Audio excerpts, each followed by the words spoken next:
চলে এলাম একটা নতুন ভ্রমণের এপিসোড নিয়ে। এবারে খুব দূরে তুষারাবৃত পাহাড় নয়, এবারে চলে আসলাম পশ্চিমবঙ্গেই অবস্থিত পুরুলিয়া জেলার অযোধ্যা পাহাড়ে।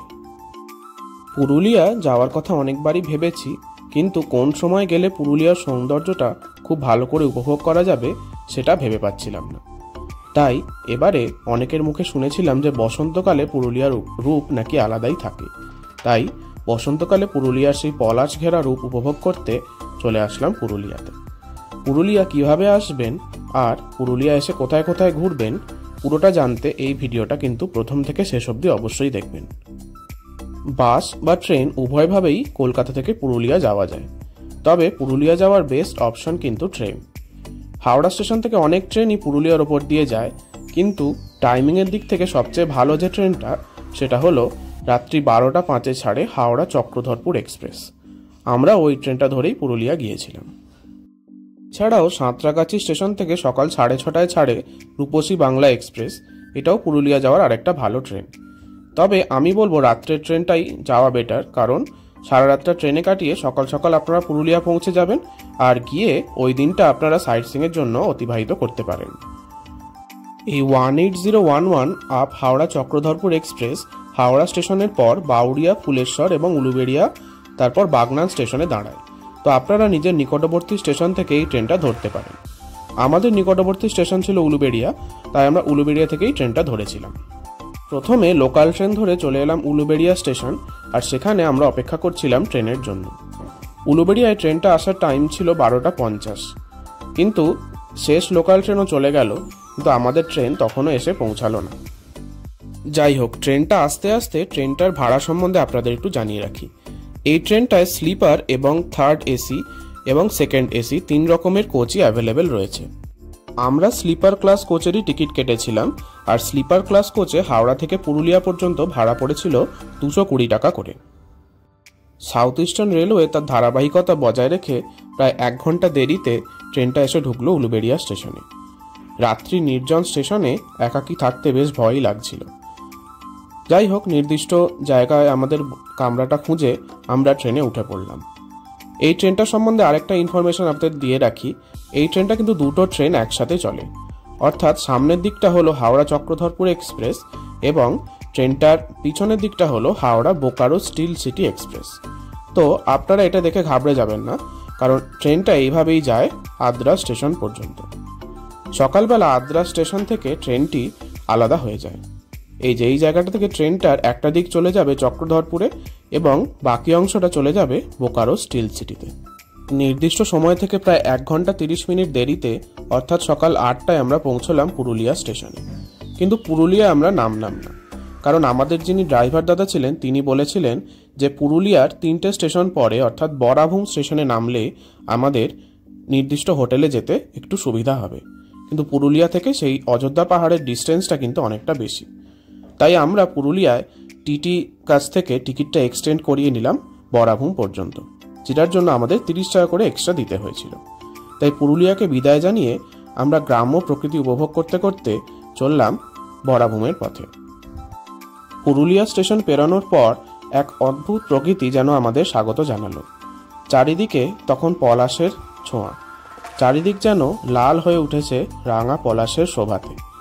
ট্রেন ছুটে চলেছে তার পথ দিয়ে এবং দুপাশে রয়েছে সারি সারি পলাশ ফুলের গাছ। প্রকৃতিটা উপভোগ করতে বেশ ভালোই লাগছিল, তাই ট্রেনের দরজায় দাঁড়িয়ে দাঁড়িয়েই প্রকৃতিটাকে বেশ কিছুটা উপভোগ করলাম।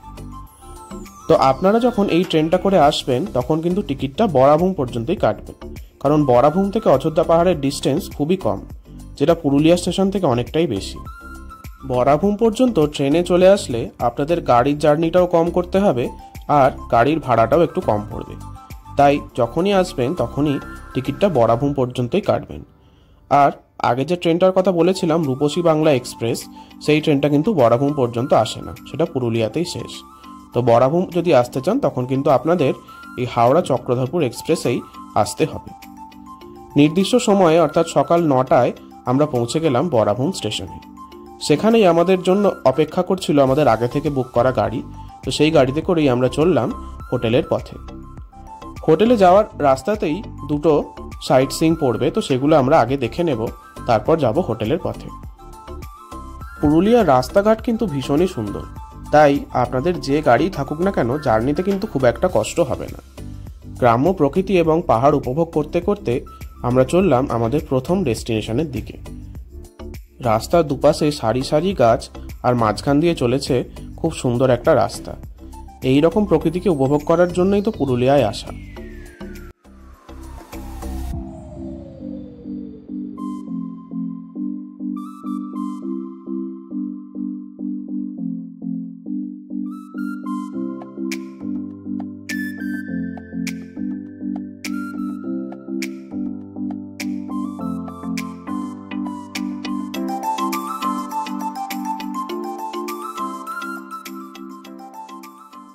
প্রকৃতিকে উপভোগ করতে করতে আমরা পৌঁছে গেলাম আমাদের প্রথম ডেস্টিনেশন পারডি ড্যাম। অযোধ্যা পাহাড়ের কোলে একটা সুন্দর ছোট্ট গ্রাম হলো পারডি। এখানেই রয়েছে এই পারডি জলাধার। পারডি জলাধারটি এই বরাভূম থেকে বাঘমুন্ডি যাওয়ার রাস্তার মধ্যেই পড়ে। এই জলাধারের পরিবেশ খুবই শান্ত এবং ফটো তোলার জন্য একটা আদর্শ জায়গা।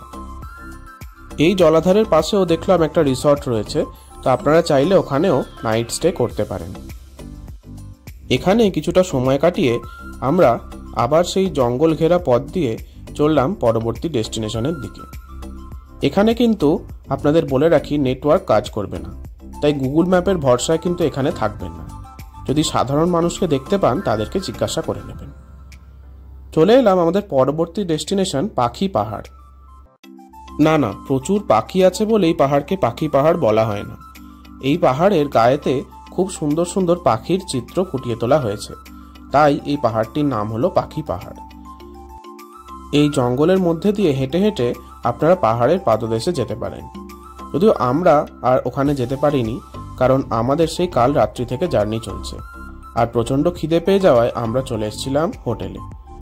আমরা এই রেণুকা লজে ছিলাম, যেটা বাঘমুন্ডি এলাকায় অবস্থিত। অযোধ্যা মোড়ও এই জায়গাটিকে বলা হয়ে থাকে।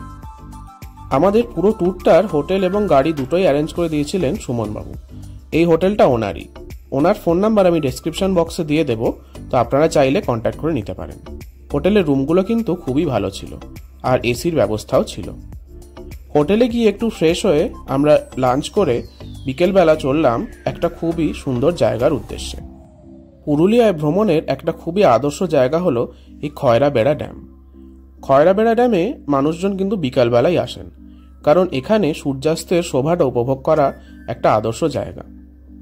সুমনবাবু খুব সুন্দর আমাদের প্ল্যানটা করে দিয়েছিলেন, যাতে আমাদের পুরুলিয়া ঘুরতে একটু অসুবিধা হয়নি।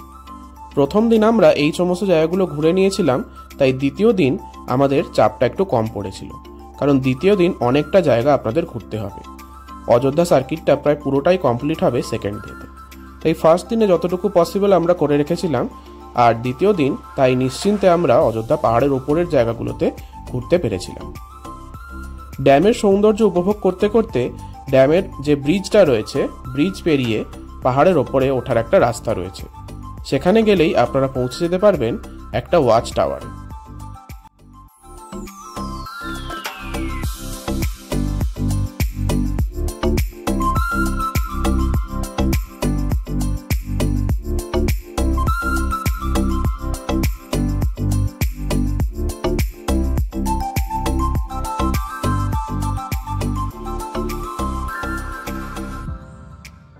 বেশ কিছুটা পাহাড়ি রাস্তায় ট্রেকিং করে তারপর আপনাদের পৌঁছতে হবে এই ওয়াচ টাওয়ারটাতে। আর ওয়াচ টাওয়ারটার উপরে উঠলেই খুব সুন্দর একটা ভিউ আপনাদের জন্য অপেক্ষা করছে। ওয়াচ টাওয়ারের উপর থেকে পুরো চারপাশের এলাকাটা পাখির চোখে দেখা যায়, যেটা একটা খুব মাস্ট ভিজিট পয়েন্ট। তাই আপনাদেরকে বলবো, যারা এই ড্যামে ঘুরতে যাচ্ছেন তারা কিন্তু এই ওয়াচ টাওয়ারটা কোনোভাবে মিস করবেন না। ওয়াচ টাওয়ারটার ওপরে উঠে একবার অন্তত পুরো ভিউটা দেখবেন। বিকেলের পড়ন্ত আলোয় সৌন্দর্যটা সত্যি ভোলার মতো নয়।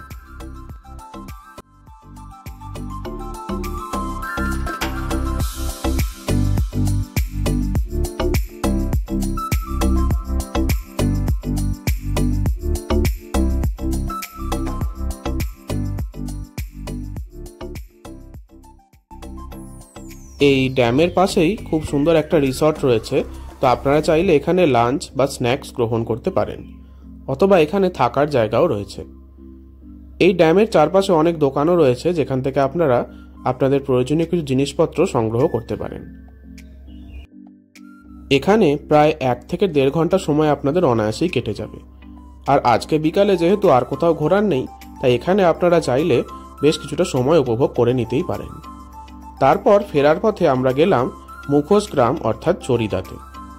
গ্রামটির প্রায় প্রতিটা বাড়িতেই এরকম মুখোশ তৈরি হয়। গ্রামের 150টি পরিবার মুখোশ তৈরির সাথে যুক্ত হওয়ায় এই গ্রামটির নাম হয়ে গেছে মুখোশ গ্রাম। ছোট বড় বিভিন্ন ধরনের মুখোশ আপনারা এখানে পাবেন, যেগুলো আপনারা নিজেদের পরিবার পরিজনের জন্য নিয়ে আসতে পারেন। শিল্পীদের এই নিপুণ শিল্পকলার কোনো দামই কিন্তু নির্দিষ্টভাবে ধার্য করা যায় না। তাও আপনাদের বলবো একটু দরাদরি করে আপনারা জিনিসপত্রগুলো কিনবেন, কারণ জিনিসপত্রগুলোর দাম একটা দোকান থেকে আরেকটা দোকানে ভিন্ন হয়ে থাকে। বড় বড় মুখোশগুলো কেনার ইচ্ছা থাকলেও জায়গা ছিল না, তাই ছোট ছোট কিছু মুখোশ আমি কিনে এনেছিলাম ওখান থেকে। বিভিন্ন দেবদেবতার মুখোশ থেকে শুরু করে দক্ষিণ ভারতীয় মুখোশও এখানে পাওয়া যাচ্ছিল। তো আপনাদের যেটা পছন্দ হবে আপনারা সেই মুখোশটা এখান থেকে সংগ্রহ করতে পারেন। আর এগুলো কিন্তু ভেঙে যাওয়ার কোনো ভয় নেই, কারণ এই মুখোশগুলো মাটি দিয়ে তৈরি হয় না। আপনারা যে দোকান থেকে এই মুখোশগুলো কিনবেন ওনাদেরকে বলবেন একটু ভালো করে কাগজ দিয়ে মুড়ে দিতে, তাহলে এগুলো ঠিকভাবেই আপনারা বাড়িতে নিয়ে আসতে পারবেন। এই চরিদা বা মুখোশ গ্রাম ঘুরে আমরা চলে গেলাম হোটেলে, কারণ এটাই ছিল আজকে আমাদের শেষ ডেস্টিনেশন। এরপর আবার পরবর্তী এপিসোড নিয়ে খুব তাড়াতাড়ি আসছি। এই ভিডিওটা কেমন লাগলো অবশ্যই কিন্তু একটা কমেন্ট করে জানাবেন, আর ভালো লাগলে ভিডিওটা শেয়ার করে দেবেন।